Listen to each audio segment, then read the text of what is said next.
Keputusan Rektor UI yang bersifat mengambang tentang kasus gelar Dr. Bahlil Lahadalia menyisakan banyak persoalan.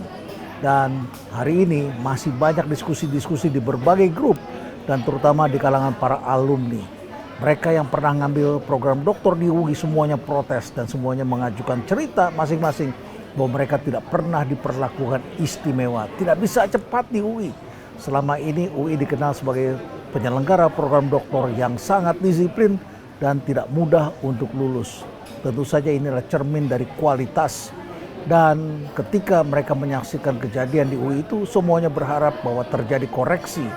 Koreksi kemudian berjalan dilakukan oleh Dewan Guru Besar. Sejatinya memang Dewan Guru Besar adalah lembaga yang memberi keputusan tentang etika. Jangan lupa, ethics itu adalah satu sanksi atau suatu hal yang sangat tinggi dalam dunia akademik yang harus terus ditegakkan.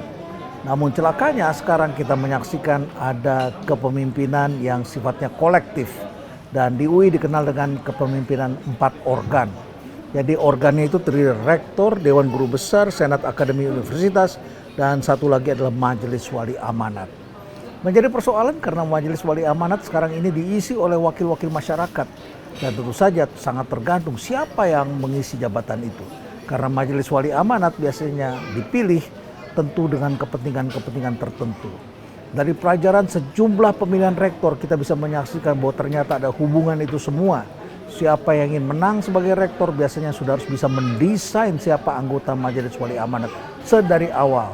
Bahkan bisa mempunyai link dengan Mendikbud yang sekarang itu adalah Menteri Pendidikan Tinggi yang menyangkut juga bidang riset dan teknologi. Nah, menteri ini mempunyai suara yang sangat besar bersama-sama dengan anggota Majelis Wali Amanat. Dan di tengah-tengah seperti ini, akhirnya kita tidak bisa barangkali mendapatkan orang yang sesuai dengan keinginan kita. Karena kita akhirnya bisa memilih orang yang nyaman dengan kita atau kita nyaman dengan mereka. Dan jangan heran, dunia perguruan tinggi saat ini dilanda oleh kepemimpinan yang bersifat administratif. Inilah yang kemudian akhirnya rektor bisa mengambil keputusan bersama dengan Majelis Wali Amanat dan akhirnya Dewan Guru Besar yang mempunyai ketentuan yang tertinggi di dalam etika akhirnya harus kalah. Itulah setidaknya yang kami lihat dalam percakapan saya bersama dengan Hermawan Sulistyo, alumni Universitas Indonesia yang belajar cukup lama dan pernah dikenal sebagai orang yang kritis di Indonesia ketika menanggapi tentang kasus penculikan orang dan kemudian pembunuhan para aktivis pada tahun 1998. Alumni UI ini dikenal bersuara sangat keras dan Twitternya beredar luas di masyarakat dan menjadi percakapan di antara para alumnus program doktor UI. Dan tentu saja ini pembelajaran yang sangat serius untuk program-program doktor dan juga para pendidik di seluruh Indonesia. Bagaimana kita mengatasi masalah-masalah ini? Sejatinya memang etika itu adalah hukuman tertinggi atau sanksi tertinggi atau nilai tertinggi yang bisa diberikan oleh pimpinan universitas. Dan Dewan Guru Besar memegang peranan yang sangat penting untuk menjalankan hal seperti ini. Oleh karena itulah maka kita perlu menjaga, kita perlu memikirkannya bagaimana kita menata institusi, kita menjaga organisasi agar tidak terjadi konflik-konflik atau benturan konflik yang kemudian akhirnya membuat kita menjadi sulit sendiri. Bagaimana kita mengatasinya? Inilah diskusi saya pada kesempatan kali ini dan saya menyajikan atau mendatangkan Hermawan Sulistyo sebagai narasumber saya pada kesempatan kali ini. Mari kita saksikan apa pendapatnya sekaligus bagaimana pandangan para alumnus Universitas Indonesia. Dan ini barangkali kesempatan kita untuk memperbaiki institusi-institusi yaitu lembaga yang sangat penting menjaga marwah demokrasi, marwah ilmu pengetahuan dan kepemimpinan di masa depan. Stay relevant.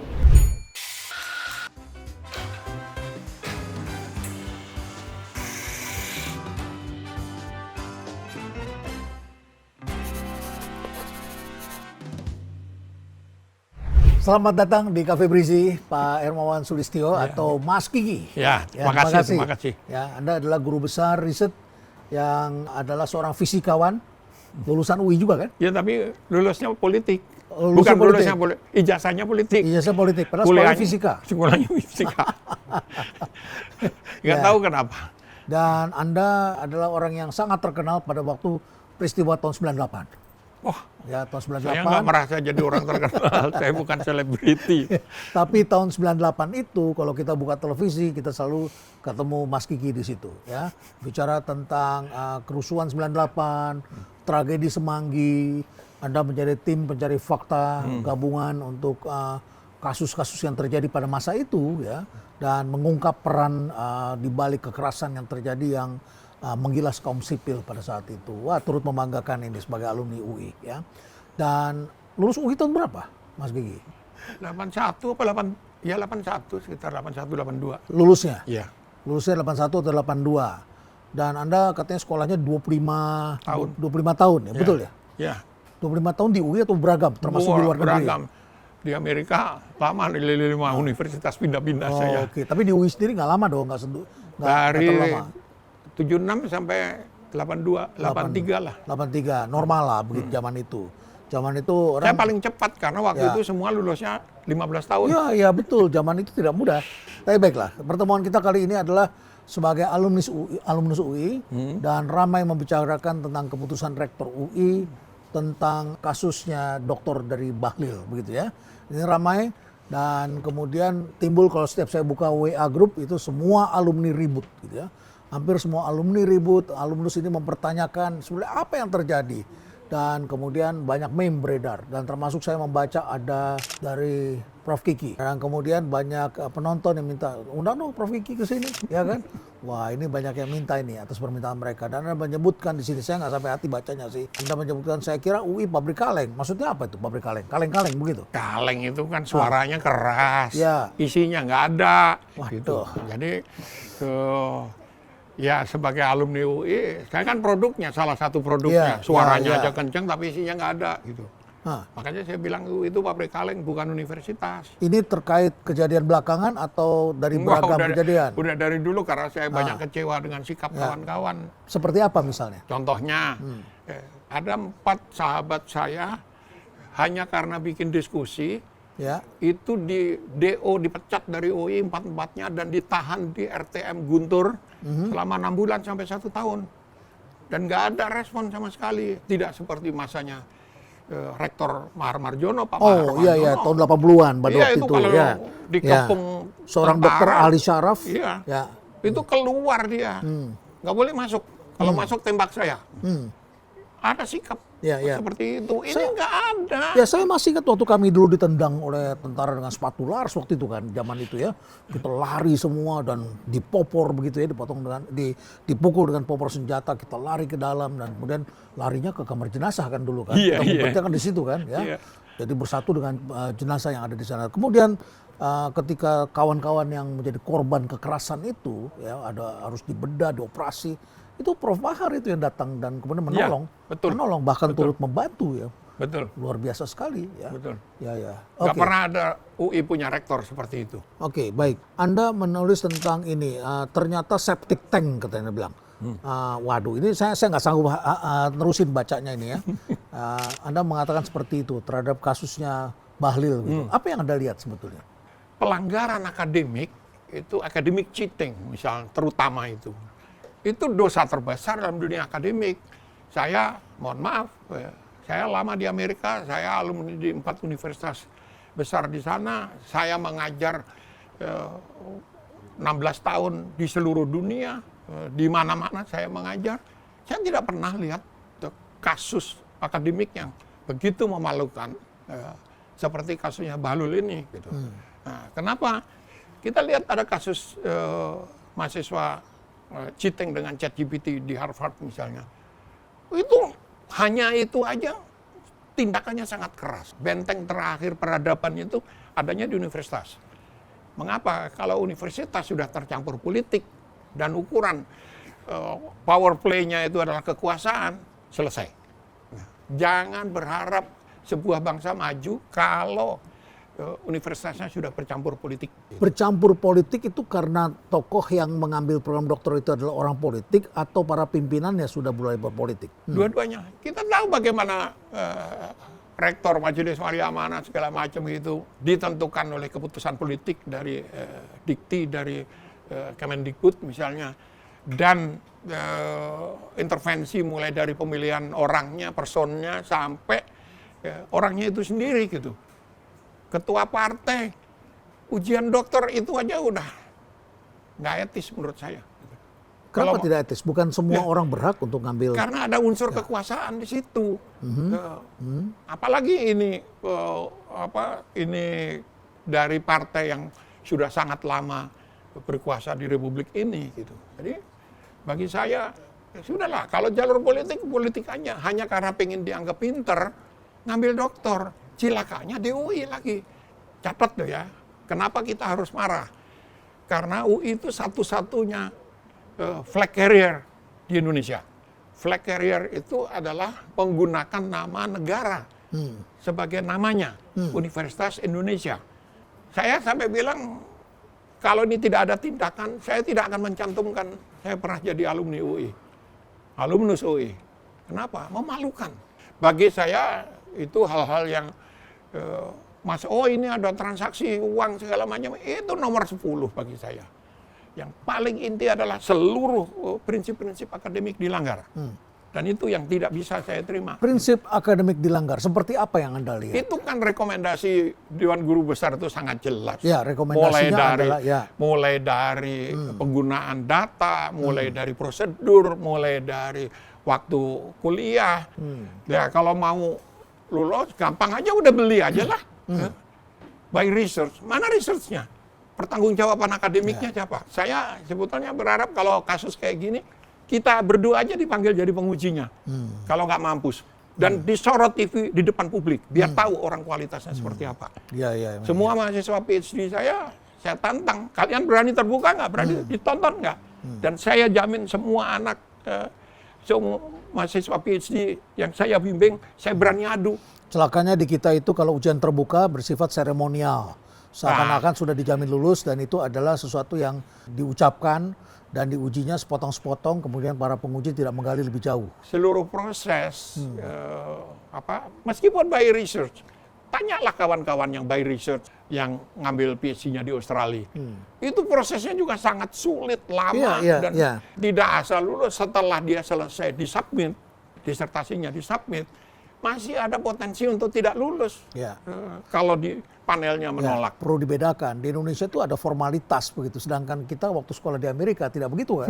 Jadi kita ujian itu meja bulat, ada promotor kita, ada kopromotor kita, di sini ada penguji, begitu ya, bukan pameran bahwa kita orang hebat begitu, tapi kita memang di-grill di situ, ditanya cita-citanya apa, mula-mula friendly begitu ya, tapi lama-lama wah dalam, dan ini promotornya juga termasuk di-grill itu oleh para pengujinya, dan teman-teman kita duduknya di belakang di sini mengitari kita begitu. Jadi bukanlah dan seremonial. Teman-teman itu boleh nanya juga, boleh nanya, boleh ikut nanya.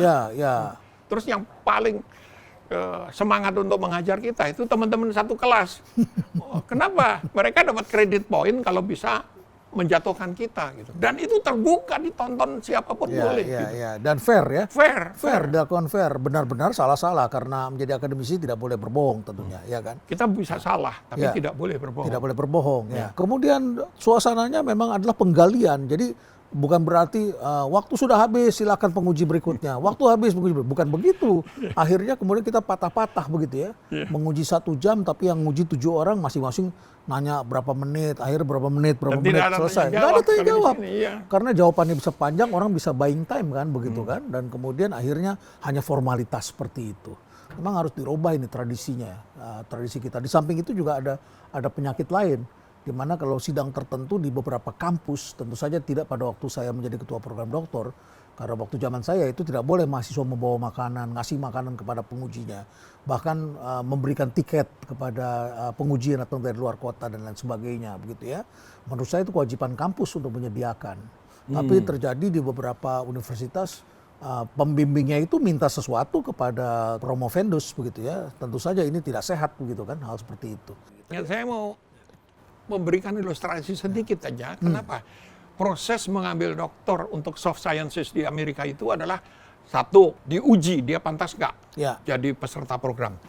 Setelah lulus, diuji setiap 6 bulan dia masih pantas nggak nerusin. Setelah lolos juga baru boleh mengambil kelas 60 SKS, baru mengajukan proposal disertasi. Setelah proposal disertasi diuji, baru dia boleh menulis disertasi. Setelah menulis disertasi, itu masih harus mengikuti kemudian ujian yang paling menakutkan, itu ada yang menyebut comprehensive exam, ada yang menyebutnya preliminary exam, ujian akhir dari semua mata kuliah yang kita ambil. Mata kuliah di Amerika itu ada major, jadi major kita itu apa? Ada 2 minor. Jadi kalau tinggal bagi aja, kalau 60 SKS, dibagi 3 itu. Ini wajib. Setelah lulus semua, baru boleh nulis disertasi. Nah, baru boleh menggunakan gelar, separuh gelar PhD, PhD candidate, atau ABD, all but dissertation. Semua sudah selesai kecuali disertasi. Itu sudah setengah gelar. Kalau di Indonesia, itu PhD dianggap gelar. No. Saya mengalami ujian komprehensif itu 3 hari. Kenapa 3 hari? Hari pertama untuk major study, hari kedua itu minor pertama dan second minor. Nah, 3 hari berturut-turut, buku, saya ingat buku, saya sodorin buku yang kita baca itu berapa? 1.500, diketawain. Kita kuliah udah berapa lama, Kiki? Apa? Masa cuma segini? Akhirnya satu ujian itu sekitar 4.000-5.000 buku harus saya baca gitu.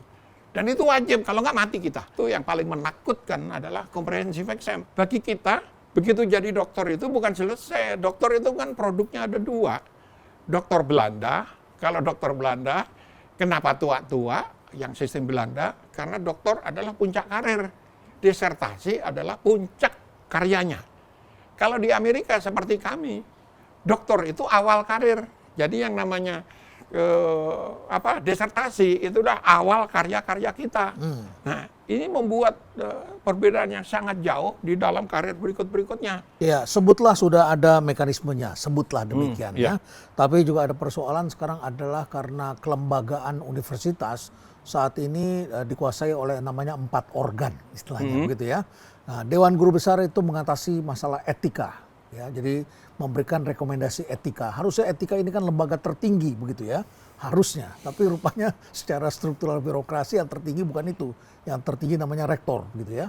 Dan kemudian harus rapat 4 organ.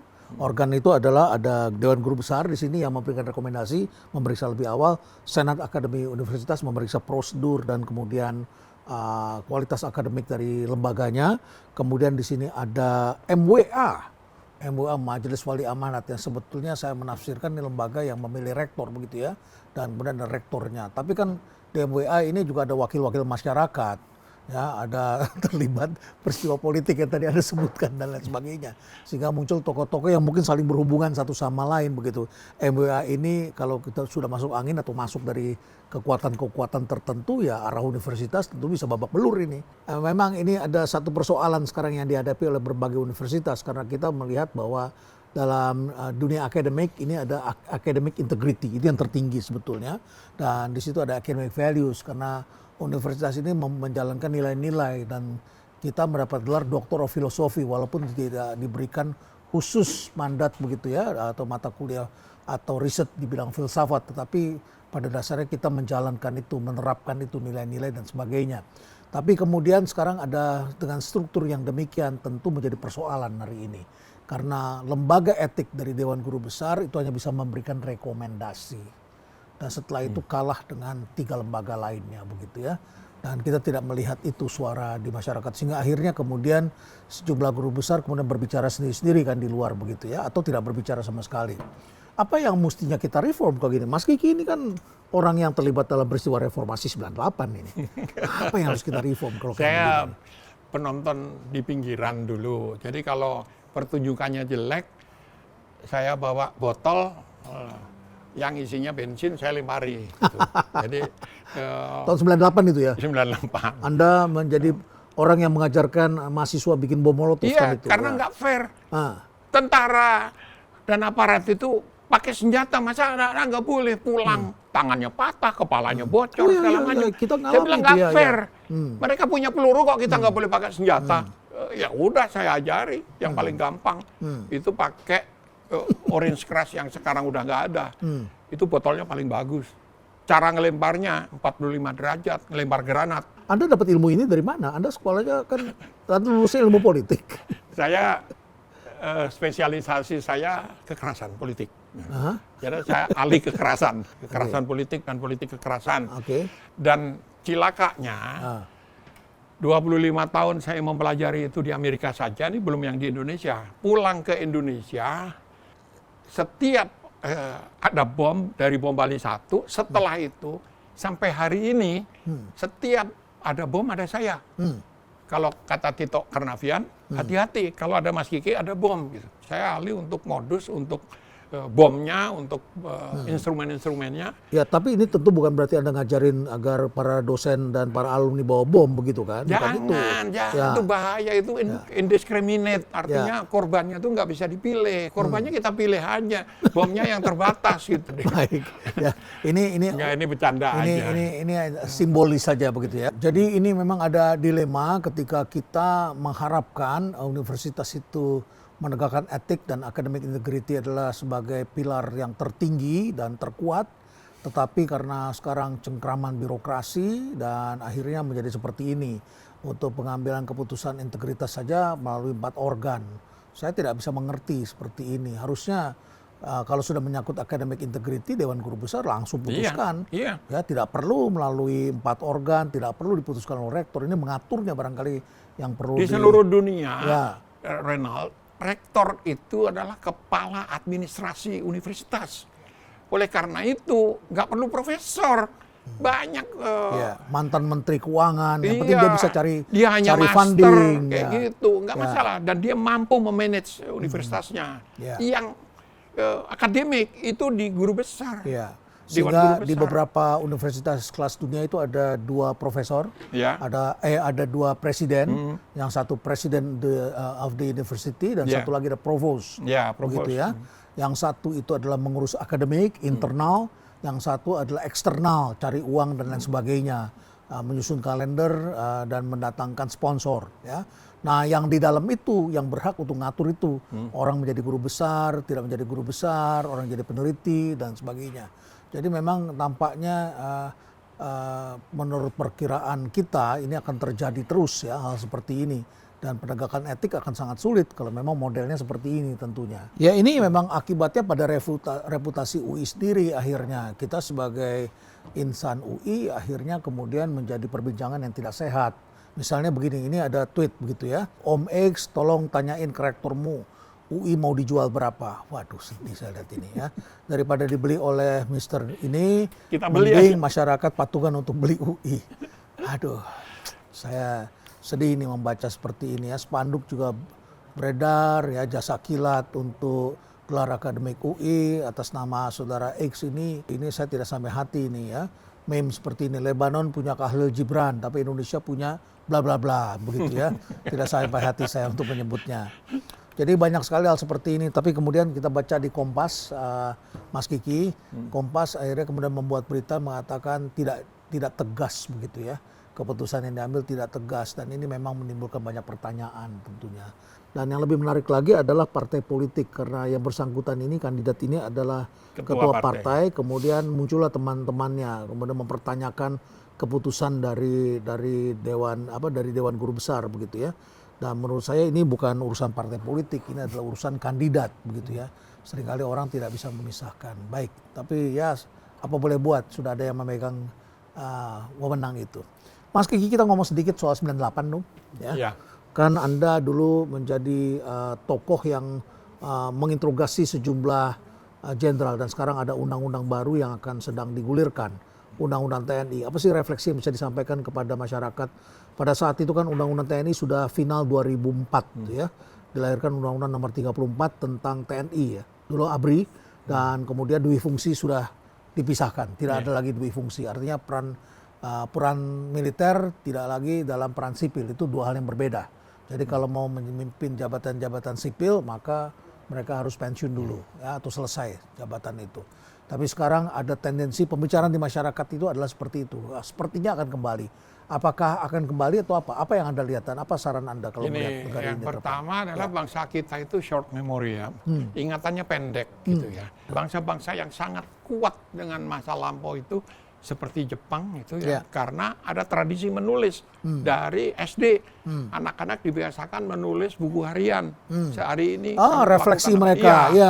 Sehingga ada kesinambungan yang panjang pada level unit sosial terkecil yaitu keluarga gitu. Bangsa kita ini pendek, sehingga minggu yang lalu aja lupa.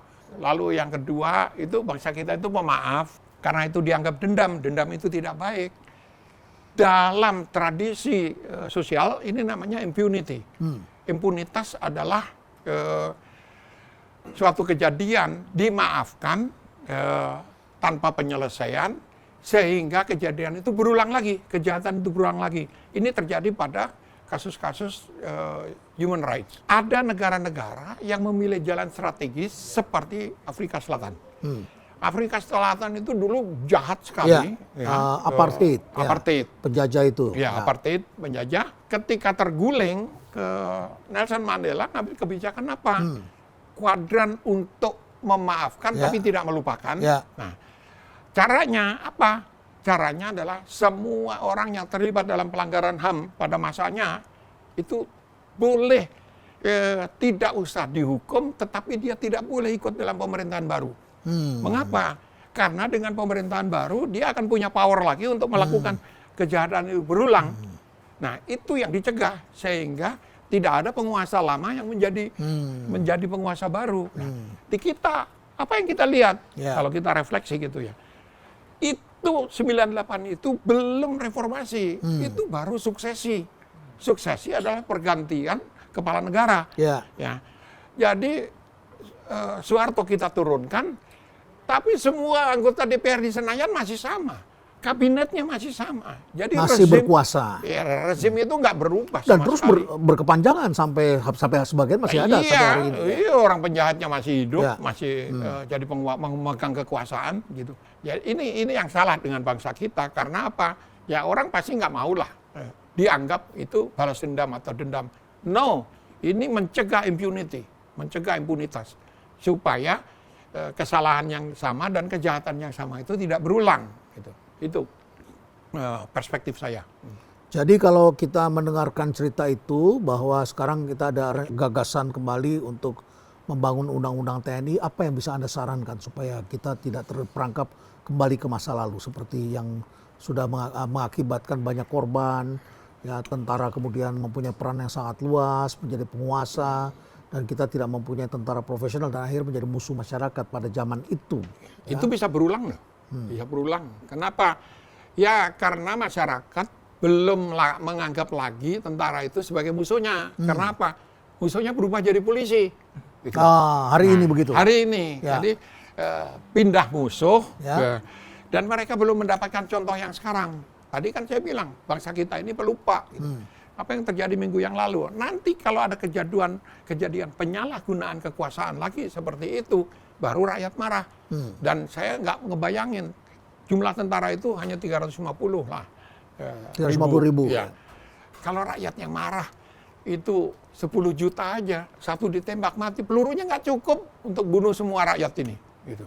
Kita nggak seperti Cina pada peristiwa Tiananmen. Gitu. 3.500 diberondong mati, nggak ada apa-apa gitu. Karena rezimnya komunis. Kalau sekarang kan cuma main sosmed aja, bisa memaki-maki, bisa apa segala macam gitu.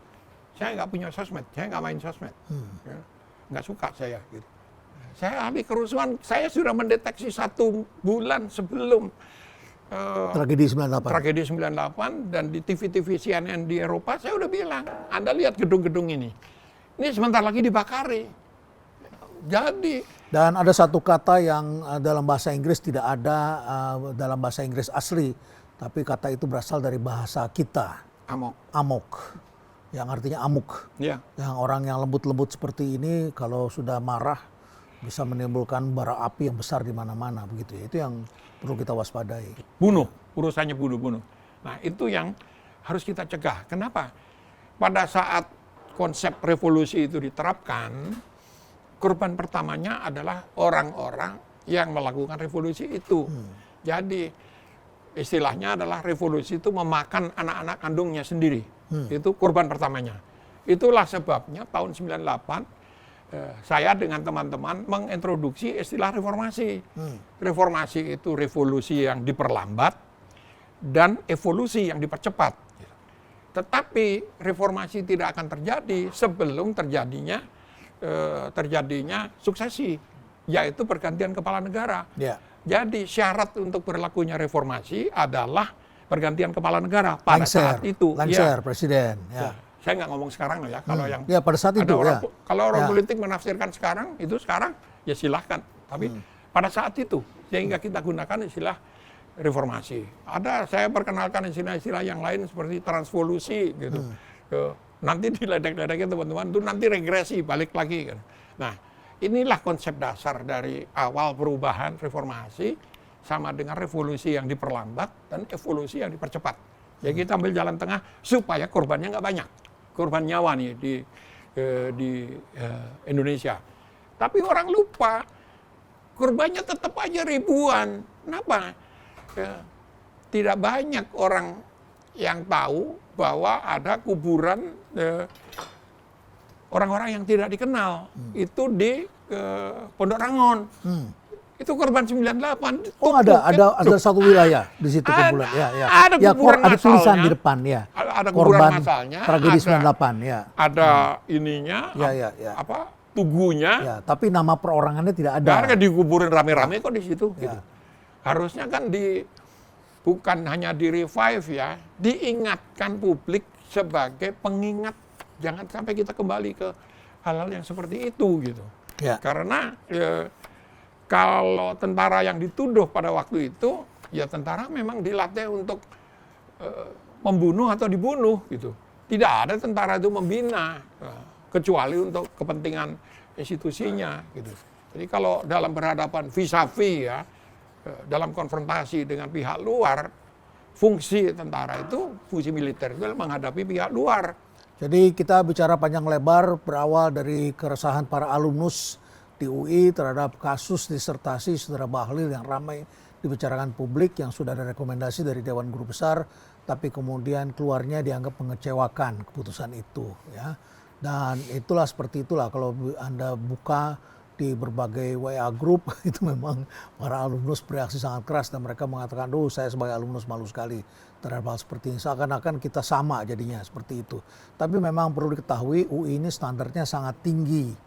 Walaupun terjadi juga deviasi begitu sewaktu-waktu begitu ya. Tapi saya kira banyak orang yang merindukan kita tetap menjalankan prinsip-prinsip integritas yang sangat penting. Tentu saja disinilah standar etika menjadi sangat penting. Walaupun salah satu kopromotor mengatakan sudah mengusahakan bahwa tadinya mau diterima di fakultas ekonomi, minta di fakultas ekonomi tapi tidak diberikan. Karena di fakultas ekonomi standarnya lebih tinggi. Nah, maka jalan keluarnya by research tadi. Tapi saya kira sudah diambil langkah, akan dilakukan pembinaan untuk pembentukan standar yang lebih baik di sana. Ya, tentu diperlukan hal seperti itu. Tapi masyarakat masih kecewa. Nah, dari pembicaraan tadi kemudian juga kita bicara tentang tragedi 98 dan khusus kita perlu mengingatkan pada teman-teman di partai politik, para perumus undang-undang agar lebih berhati-hati, jangan sampai kita kembali mundur ya. Karena KKN yang diperjuangkan dalam reformasi 98 itu hari ini sudah menjadi kasat mata di mana-mana. Orang melakukan korupsi, ya KKN, korupsi, kolusi, nepotisme. Korupsi begitu marak, kita setiap hari pagi dan sore kita mendengarkan kejaksaan pagi tangkap si A, sorenya kita dengar KPK tangkap si B, besoknya kita dengar polisi tangkap si C, polisi tangkap polisi dan sebagainya ya, dari hari ke hari. Korupsi, kolusi ini sudah menjadi budaya sehari-hari, orang saling berkolusi. Dan yang terakhir adalah nepotisme. Ini mengerikan sekali ya, dalam kepemimpinan di daerah maupun di pusat itu marak dan menjadi contoh sehari-hari dan kita merasa sudah melupakannya ya. Nah, kenapa kita juga bertanya pada Pak Kiki tadi di sini, Pak Hermawan Sulistyo, Anda bisa lihat di foto-foto waktu masih muda di sini ya. Beliau ini adalah seorang karateka dan 4 Anda ya. Yeah. Dan 4 dan masih jadi pelatih karateka. Masih. Walaupun Anda pakai tongkat sini, Anda masih melatih karate. Masih bisa Anda mengeluarkan tenaga dalam Anda. Ada yang mau nyoba? Ya, dan jangan lupa beliau ini ternyata juga dekat dengan polisi, walaupun mengkritik polisi tadi, mengatakan lawan masyarakat itu sekarang saat ini adalah polisi yang disebutkan begitu ya. Karena Saudara Hermawan Sulistyo ini adalah juga terlibat dalam investigasi bom Bali 1, pembentukan Densus 88, ya. Kemudian Lambangnya investigasi dibuat di komputer saya. Oh, lambang Densus 88 itu ya. Jadi Anda sangat dekat dengan polisi dan menjadi penasehat di Kapolri ya. Begitu beberapa Kapolri dengan Anda. Saya kira perlu dicatat pula bahwa Hermawan Sulistyo ini juga adalah profesor yang juga pernah menjadi anggota atau pimpinan ya tim pencari fakta itu ya. Ketuanya saya. Ketuanya ya. Jadi Anda tahu siapa-siapa Berkali-kali, berkali-kali ya. Sudah sangat terang benderang dan kemudian kita perlu tentu kita perlu mengingatkan kembali bahwa hal-hal yang sudah terjadi di masa lalu hendaknya kita selalu belajar gitu ya. Namun sebelum ditutup barangkali saya ingin tahu apakah ada dari alumni sendiri yang ingin memberikan komentar kalau ada di sini tentang disertasi karena datang ini kan karena pasti ada concern ini gitu ya. Ya silakan. Mbak alumni tahun berapa atau bagaimana ceritakan silakan. Ya, Assalamualaikum. Saya Primo Raharahap. Kalau dibilang alumni dari mana, S1 saya dari FT, tapi kemudian saya mengambil S2 juga dari FE, DMM, angkatan 86, kalau untuk MM-nya saya 93. Mengenai kasus Bahlil ya, khususnya mengenai Bahlil, saya sendiri sebagai alumni UI merasa sangat marah, sangat tersinggung. Kebetulan keluarga besar kami banyak yang dari UI. Kakek saya sendiri dari Sofia, di mana Sofia adalah cikal bakal UI yang kita tahu melahirkan banyak cendekiawan yang yang pemuda-pemuda yang berpikir justru berjuang untuk memerdekakan bangsa ini. Ya, jadi seperti Dr. Cipto Mangunkusumo dan sebagainya. Ibu saya pun dari UI, saya dari UI, beberapa sepupu saya dari UI. Kasus Bahlil ini kalau tidak ditindak tegas, karena plagiarisme itu adalah kerusakan moral. Ini bukan masalah istilahnya sekolah kenakalan anak-anak lah gitu ya. Ini kerusakan moral, kerusakan integritas, kerusakan kredibilitas yang sebetulnya kalau kita padankan ini sebetulnya extraordinary crime. Jadi tindakan sanksinya itu harus extraordinary.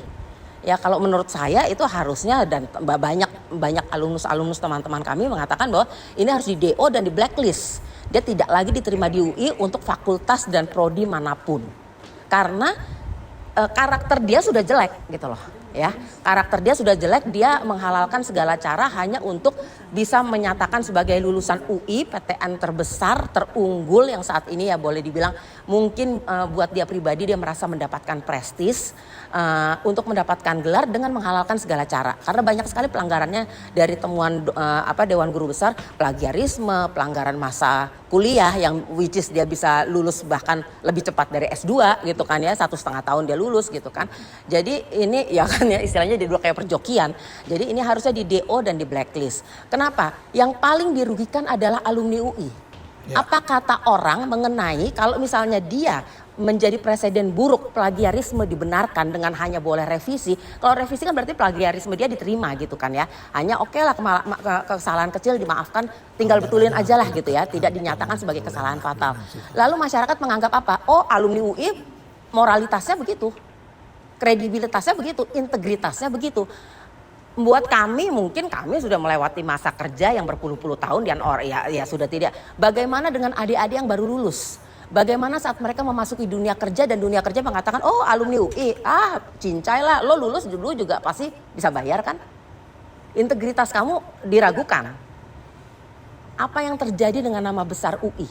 Selain sebagai kampus perjuangan, alumni UI kredibilitas dan integritas untuk adik-adik kita berikutnya itu akan sangat diragukan oleh dunia kerja, dunia usaha. Kasian mereka sebetulnya.